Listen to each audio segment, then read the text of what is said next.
ಮುಖ್ಯ ರಸ್ತೆ, ಅದು ಕೂಡ ಅದೇ ಕರ್ಮ. ಗುಂಡಿಮಯ, ಎಲ್ಲ ನೋಡಿದ್ರು ಗುಂಡಿ ಗುಂಡಿ ಗುಂಡಿ. ಯಾಕಂದ್ರೆ ಇವರು ಅರ್ಧಂಬರ್ಧ ಕಾಮಗಾರಿಗೆ ಅಂತ ರಸ್ತೆ ಆಗಿದ್ದಾರೆ, ಹಂಗೆ ಬಿಡ್ತಾರೆ, ರಸ್ತೆ ಆಗಿದ್ದಾರೆ, ಹಂಗೆ ಬಿಡ್ತಾರೆ. ಆ ವಾಪಸ್ ಆ ರಸ್ತೆನ ಮೊದಲಿನ ಸ್ಥಿತಿಗೆ ತರೋ ಒಂದು ಪ್ಲಾನೇ ಇಲ್ಲ. ನಿತ್ಯ ಸವಾರರು ಪರದಾಡ್ತಾ ಇದ್ದಾರೆ. ಒಂದೊಂದು ಅಡಿ ಗುಂಡಿ ಬಿದ್ದಿದ್ರು ಕೂಡ ಅಧಿಕಾರಿಗಳು ಡೋಂಟ್ ಕೇರ್ ಅಂತ ಇದ್ದಾರೆ. ಹೆಸರಿಗೆ ಮಾತ್ರ ಬ್ರ್ಯಾಂಡ್ ಬೆಂಗಳೂರು. ರಸ್ತೆಗಳೆಲ್ಲ ಕಂಪ್ಲೀಟ್ ಕಳಪೆ.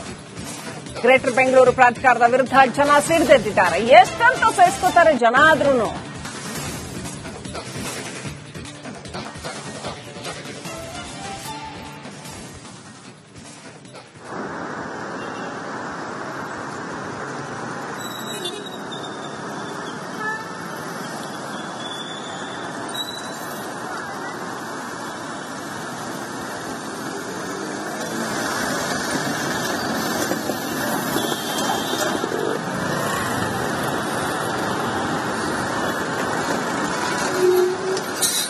ಇನ್ನಷ್ಟು ಅಪ್ಡೇಟ್ ಪಡ್ಕೊಳ್ಳೋಣ. ನನ್ನ ಸಹೋದ್ಯೋಗಿ ರಂಜಿತ್ ಶಿರಿಯಾರ್ ಕೆಆರ್ ಮಾರ್ಕೆಟ್ ಇಂದ ಲೈವ್ ಕನೆಕ್ಟ್ ಆಗಿದ್ದಾರೆ. ಅಲ್ಲೂ ಕೂಡ ಇದೇ ತರ ಅಧ್ವಾನ ಆಗಿದೆ ರಸ್ತೆಗಳ ಪರಿಸ್ಥಿತಿ. ನಾನು ಹೇಳಿದ್ನಲ್ಲ, ಇಲ್ಲಿ ಪಾಲಿಕೆಯಿಂದ, ಕಾರ್ಪೊರೇಷನ್ ಇಂದ 1 ಕಿಲೋಮೀಟರ್ ರೇಡಿಯಸ್, 2 ಕಿಲೋಮೀಟರ್ ರೇಡಿಯಸ್ ಎಲ್ಲೇ ಹೋಗಿ ಅಷ್ಟು ಹತ್ರದಲ್ಲೇನೆ ಈ ಪರಿಸ್ಥಿತಿ. ಇನ್ನು ದೂರ ಕತೆ ಕೇಳದೆ ಬೇಡ. Let's go to Ranjith Shiriyar. Ranjith, ಹೆಂಗಾಗೋಗಿದೆ ಅಂತಂದ್ರೆ ಆ ಭಾಗ್ಯ ಈ ಭಾಗ್ಯ ಅಂತ 108 ಮಕರ್ ಮಾಡಿ ಜನಕ್ಕೆ ಒಟ್ನಲ್ಲಿ ಗುಂಡಿಗೆ ಬಿದ್ದು ಸಾಯ್ರಿ ಮಕ್ಕಳ ಅಂತ ಸರ್ಕಾರ ಬಿಟ್ಬಿಟ್ಟಿದ್ಯಾ ಅಂತ ಅನ್ನಿಸ್ತಾ ಇದೆ. ಜನಕ್ಕೆ ಅಷ್ಟು ಆಕ್ರೋಶ ಬರ್ತಾ ಇದೆ. ಟ್ಯಾಕ್ಸ್ ಕಟ್ತಾ ಇದೀವ ನಾವು, ಎಲ್ಲೋಗುತ್ತಾ ಟ್ಯಾಕ್ಸ್, ಹೇಳೋರ್ ಕೇಳೋರೇ ಇಲ್ವಾ ಇವರಿಗೆ ಅಂತ. ವರ್ಷಗಟ್ಲೆ ರಸ್ತೆ ಆಗ್ದು ಸಾವಿರಾರು ಗುಂಡಿಗಳು ಮಾಡಿ ಹಂಗೆ ಬಿಟ್ಟಿದ್ದಾರೆ ಅಂತ. ಏನಿದೆ ಪರಿಸ್ಥಿತಿ ನೀವಿರೋ ಜಾಗದಲ್ಲಿ?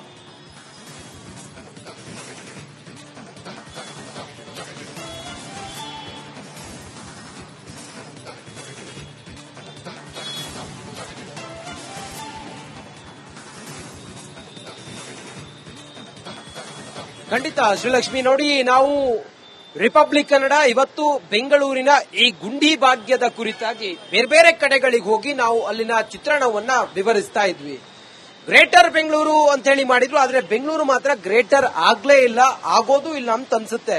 ಈ ಗುಂಡಿ ಇವತ್ತು ನಿನ್ನೆ ಸಮಸ್ಯೆ ಅಲ್ಲ ಶ್ರೀಲಕ್ಷ್ಮಿ, ಅದು ಮಾರ್ಕೆಟ್ ಇದೆಯಲ್ಲ, ಬೆಂಗಳೂರಿನ ಹೃದಯ ಭಾಗ.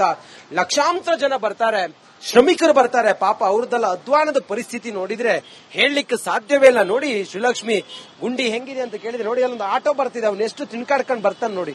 ಪಾಪ ಹೆಂಗೆ ಹಿಂಗಾದ್ರೆ ಹೆಂಗೆ ಅಂತ ಅವನ್ನೇ ನೋಡಿ ಕೇಳ್ತೀನಿ, ಏನ್ರಿ ಈ ರೋಡಲ್ಲಿ ಓಡಾಡಕ್ ಆಗತ್ತೇನ್ರಿ? ಆಗಲ್ಲ ಸರ್, ಬಹಳ ಹಿಂಸೆ. ಟ್ರಾಫಿಕ್ ಅಲ್ಲಿ ಗಾಡಿಗಳು ಕೂತ್ಕೊಳ್ಳಕ್ಕಾದ್ರೂ ಆಗಲ್ಲ ಸರ್.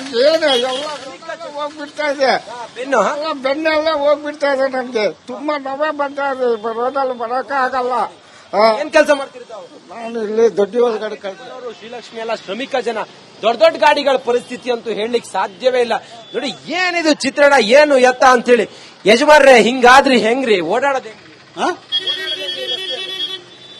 ಏನ್ ಮಾತಾಡ್ಬೇಕು? ಏನ್ ಟ್ಯಾಕ್ಸ್ ಕಟ್ಟೋದಲ್ಲ, ಏನ್ ಮಾಡ್ತಾರೆ? ಯಾರು ಟ್ಯಾಕ್ಸ್ ಕಟ್ಟಾಯ್ತು? ನೋಡ್ರಿ ಪರಿಸ್ಥಿತಿ ಹಿಂಗಿದೆ ನೋಡಿ. ದೊಡ್ಡ ದೊಡ್ಡ ವೆಹಿಕಲ್ ಎಲ್ಲ ಓಡಾಡಕ್ ಆಗಲ್ಲ. ಇದು ಬೆಂಗಳೂರಿನ ಚಿತ್ರಣ. 1 ಅಡಿ 2 ಅಡಿಯಷ್ಟು ಗುಂಡಿಗಳಿದಾವೆ. ಜನ ಇಲ್ಲೇ ಓಡಾಡಬೇಕು. ಆಟೋ, 2 ವೀಲರು, 4 ವೀಲರು ಓಡಾಡಕ್ ಸಾಧ್ಯವೇ ಇಲ್ಲ. ಜನ ಅಂತೂ ಹೈರಾಣಾಗಿದ್ದಾರೆ. ಇಡೀ ಈ ಸರ್ಕಲ್ ಇದೆಯಲ್ಲ, ಈ ಕಡೆಗೆ ಹೋದ್ರೆ ಏನು ಬನಶಂಕರಿ ಕಡೆಗೆ ಹೋಗುತ್ತೆ, ಈ ಕಡೆಗೆ ಹೋದ್ರೆ ಟೌನ್ ಹಾಲ್ ಕಡೆ ಹೋಗುತ್ತೆ. ಬೆಂಗಳೂರಿನ ಹೃದಯ ಭಾಗ ಇದು. ಎಲ್ಲಿದ್ದಂತ ಪೊಲೀಸರಂತೂ ಕಂಟ್ರೋಲ್ ಮಾಡೋದಕ್ಕೆ ಕಷ್ಟ. ಯಾಕಂತ ಹೇಳಿದ್ರೆ ಅಷ್ಟು ಗಿಜಿ ಗಿಜಿ ಆಗುವಂತ ಟ್ರಾಫಿಕ್, ಅದ್ರ ನಡುವೆ ಈ ಗುಂಡಿ.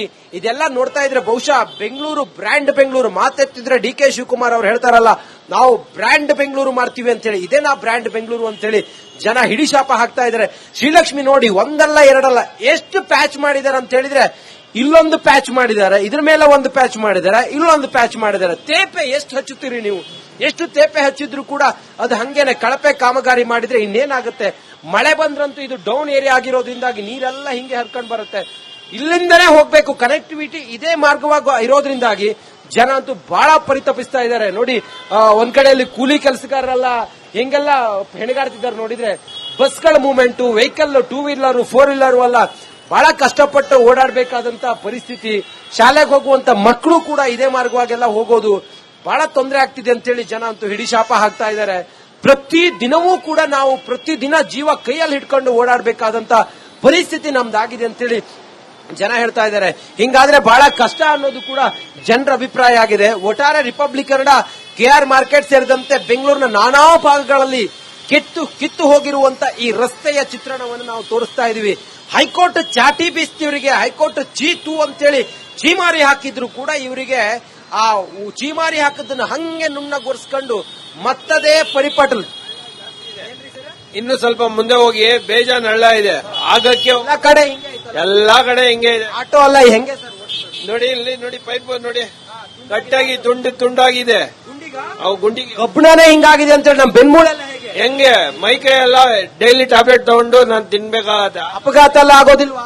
ಆಗ್ತಾ ಇದೆ, ಡೈಲಿ ಅಪಘಾತ ಎಲ್ಲ ಆಗ್ತಾ ಇದೆ, ಎಲ್ಲಾ ಕಡೆ ಆಕ್ಸಿಡೆಂಟ್ ಆಗ್ತಾ ಇದೆ. ಮಳೆ ಬಂದ್ರೆ ಹೆಂಗೆ ಸರ್? ಅಯ್ಯೋ ಇಷ್ಟೊಂದು ನೀರು ಬರುತ್ತೆ, ಎಷ್ಟು ಬರುತ್ತೆ ನೀರು, ಅಲ್ಲೇ ನಿಲ್ಸ್ಬಿಡ. ಜೀವಕ್ಕೆ ಗ್ಯಾರಂಟಿ ಯಾರು ಟ್ಯಾಕ್ಸ್ ಕಟ್ಟಲ್ವಾ? ನಾವು ಟ್ಯಾಕ್ಸ್ ಕಟ್ಟಲ್ವಾ? ಎಲ್ಲ ಕಟ್ಟಿದ್ರು ಯಾವ ಸರ್ಕಾರನು ಏನು ಮಾಡಲ್ಲ, ಸೆಂಟ್ರಲ್ ಏನು ಮಾಡಲ್ಲ, ಬಿಜೆಪಿನೂ ಕಾಂಗ್ರೆಸ್ ಏನು ಮಾಡ್ತಾ ಇಲ್ಲ. ಸಿದ್ದರಾಮಯ್ಯ ಸರ್ಕಾರ ಗ್ಯಾರಂಟಿ ಕೊಟ್ಟು ಈ ಮೂಲಸೌಕರ್ಯವೇ ಮಾಸ್ ಬಿಟ್ಟಿದೆಯಲ್ಲ ಸರ್ ನಮ್ಗೆ. ಎಲ್ಲ ಯಾವ ಸರ್ಕಾರನು ಅಷ್ಟೇ, ಸುಮ್ನೆ ಅವ್ರ ಮಾತ್ರ ಏನ್ ಹೇಳ್ತೀರಿ ಸರ್? ಬ್ರ್ಯಾಂಡ್ ಅಂತಾರಲ್ಲ ಸರ್ ಬೆಂಗಳೂರನ್ನ ಇವರು. ಬ್ರ್ಯಾಂಡ್ ಅಲ್ಲ ಗ್ರ್ಯಾಂಡ್ ಆಗಿ ಅಂತ ತೋರಿಸ್ತಾರೆ. ಸುಮ್ನೆ ಒಂದ್ ಕಡೆ ಬೆಂಗಳೂರು ಮಾಡಕ್ ಹೋಗಿದಾರಲ್ಲ ಸರ್, ಗ್ರೇಟರ್.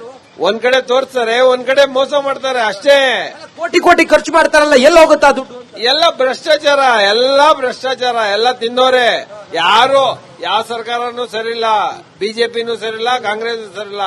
ಬೇರೆ ಸರ್ಕಾರ ಯಾವ್ದನ್ನ ತರಲಿ. ಜನಸಾಮಾನ್ಯರ ಕತೆ ಹೆಂಗ್ ಸರ್? ಹಂಗೆ ಹೆಂಗಿದೆ ಹಂಗೆ ಅಡ್ಜಸ್ಟ್ ಮಾಡ್ಕೊಂಡು ಹೋಗ್ತಾ ಇರ್ಬೇಕು ಅಂತ ಸರ್ಕಾರ. ಎಷ್ಟು ದಿನ ಅಡ್ಜಸ್ಟ್ ಮಾಡ್ಕೊಳ್ಳೋದು?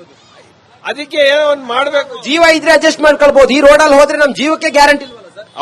ಹೌದು ಸರ್ ಏನ್ ಮಾಡ್ತೀರಾ? ಹೌದು, ಬಹಳ ಕಷ್ಟ ಇದೆ. ಹೆಸರೇನ್ ಸರ್? ಅಯಾಜ್ ಅಂತ. ಆಯ್ತು ಅಯಾಜ್ ಅವ್ರೆ, ನೋಡಿ ಪ್ರತಿ ಒಬ್ರು ಕೂಡ ಹಿಡಿ ಶಾಪ ಹಾಕೋರೆ. ಯಾಕಂತ ಹೇಳಿದ್ರೆ ಹಂಗಿದೆ ಅಂತೇಳಿ. ಪಾಪ ಅವರಂತೂ ರೊಚ್ಚಿಗೆದಿದ್ದಾರೆ. ಹಿಂಗೋಗಿ ಸರ್, ಹಂಗೋಗಿ ಸರ್ ಅಂತ ಹೇಳ್ತಾ ಇದ್ದಾರೆ. ಎಲ್ಲಾ ಕಡೆನೂ ಹಂಗೆ ಶ್ರೀಲಕ್ಷ್ಮಿ.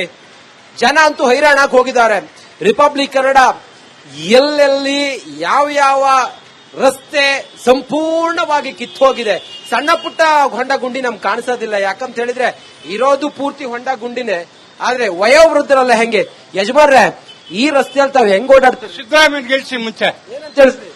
ಸಿದ್ದರಾಮಯ್ಯ ಗೆಲ್ಸಿ, ಫಸ್ಟ್ ಅವ್ರು ಗೆಲ್ಸಿ, ಅವರೆಲ್ಲ ಸರೋಗತ್ತೆ. ಒಂದೇ ಪಕ್ಷ ಬರಲ್ಲ, ಎಲ್ಲ ಎಷ್ಟು ಜನ ಗೆದ್ದಿದ್ದಾರೆ ಅವ್ರಿಗೆ ಸ್ಥಾನಮಾನ ಕೊಡಿ.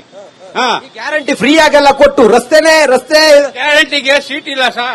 11 ಗಂಟೆಗೆ ಹೋಗ್ಬೇಕು, ಪಾಸ್ ಮಾಡ್ತಿದೀವಿ. ಇಷ್ಟು ರೇಟ್ ಇದೆ ನೋಡಿ, ಎಷ್ಟು ರೇಟ್ ಮಾಡಿದಾನೆ ನೋಡಿ, ಇಷ್ಟು ನೋಡಿ. ಇಲ್ಲಿ ನೋಡಿ, ಚನ್ನಪಟ್ಟಣದಿಂದ ಬರ್ತಾ ಇದೀವಿ ನೋಡಿ, ಇಲ್ಲೇ ನೋಡಿ ಪಾಸ್. ನನ್ಗೆ 9ವರೆಗೆ ಕೆಲಸ. ಅಷ್ಟಿದ್ರು ಯಾವ್ದನ್ನೂ ಸರಿಯಾಗಿ ಮಾಡಿ. ಯಾಕೆ ಸರ್? ಅವ್ರ ಹೊಟ್ಟೆ ಅವ್ರು ಇದ್ರಲ್ಲಿ ಹೊಡ್ಬೇಕು, ಹೆಲಿಕಾಪ್ಟರ್ ಅಲ್ಲಿ. ಏಜ್ ಆದವರು, ಹುಷಾರಿಲ್ಲದವರು, ಆಸ್ಪತ್ರೆಗೆ ಹೋಗೋರು, ಆಂಬುಲೆನ್ಸ್ ಬರೋದು. ಎಲ್ಲಾರು ಮಾರ್ಕೆಟ್ ಇಂದ ಬರೋದು. ನಾನು ಟಾಟಾ ಸಿಕ್ ಬರೋ ಹೋಗ್ಬೇಕು. ಹೆಂಗ್ ಸರ್? ಹೆಂಗೆ ಸರ್? ಸರ್ಕಾರ ಏನ್ ಮಾಡ್ತಿದೆ ಸರ್ಕಾರ? ಅವ್ರು ತಿಂತಾ ಇದ್ದಾರೆ, ಚೆನ್ನಾಗಿ ತಿಂತ. ಅವ್ರ ಹೊಟ್ಟೆ ತುಂಬಿಸ್ತಾರೆ. ಅವ್ರ ಹೊಟ್ಟೆ ತುಂಬಾ ಅವ್ರ ಹೆಂಡತಿ ಮಕ್ಕಳಿಗೆ ಅವ್ರು ಹುಟ್ಟಿಸ್ಕೊಂಡು ಬೆಳೆಸ್ಕೊಂಡು ಹೋಗ್ತಾವ್ರೆ. ನಾವೇನ್ ಸಾಯ್ಬೇಕ? ನಾವು ಸಾಯಲ್ಲ. ನಾವು ಟ್ಯಾಕ್ಸ್ ಕಟ್ಟೋದ್ರಿಂದ ಸರ್ಕಾರ ನಾವು ಸಾಯಲ್ಲ. ಅರ್ಧ ಜೀವ ಕೊಳಿತಾ ಇದ್ದಾರೆ. ಇದೆಲ್ಲ ನಮ್ ಕಾರಣ. ಯಾಕಾರಣ? ನಾವು ಹಾಕಿರೋದ ಇದು ಪಾಪಕ್ಕೆ. ಸರ್ ಇನ್ನೇನಿಲ್ಲ. ಕಷ್ಟ ಸರ್, ಕಷ್ಟ. ಏನ್ ಹೇಳ್ತೀರಿ? ಇನ್ನ ಮುಂದಕ್ಕೆ ಕಷ್ಟ, ಇನ್ನ ಮುಂದಕ್ಕೆ ಕಷ್ಟನೇ. ನಾವು ಎಚ್ಚರಿಸ್ಕೊಳ್ಬೇಕು ಅಲ್ವಾ ಸರ್? ಸಾಕು ಸರ್. ನೋಡಿ, ಎಲ್ಲರೂ ಹಿಡಿ ಶಾಪ ಹಾಕೋರೆ. 1 ಮಿನಿಟ್ ತಡೆದ್ರೆ ಜಾಮ್ ಆಗುತ್ತೆ. ನೀವೇ ನೋಡ್ತಾ ಇದ್ರಿ ಲೈವ್ ಅಲ್ಲಿ. ಹೌದು, ನನ್ಗೆ ಗೊತ್ತಾಯ್ತು ನಂಗೆ. ದಿನಾ ಪರಿಸ್ಥಿತಿ ಹಿಂಗೇನೆ ಅಂತೇಳಿ ಜನ ಹೇಳ್ತಾ ಇದ್ದಾರೆ ಶ್ರೀಲಕ್ಷ್ಮಿ. ಒಟ್ಟಾರೆ ನಮ್ ಬದುಕು ನರಕ ಆಗಿದೆ ಈ ಸರ್ಕಾರ ಬಂದ್ಮೇಲೆ ಅಂತೇಳಿ ಜನ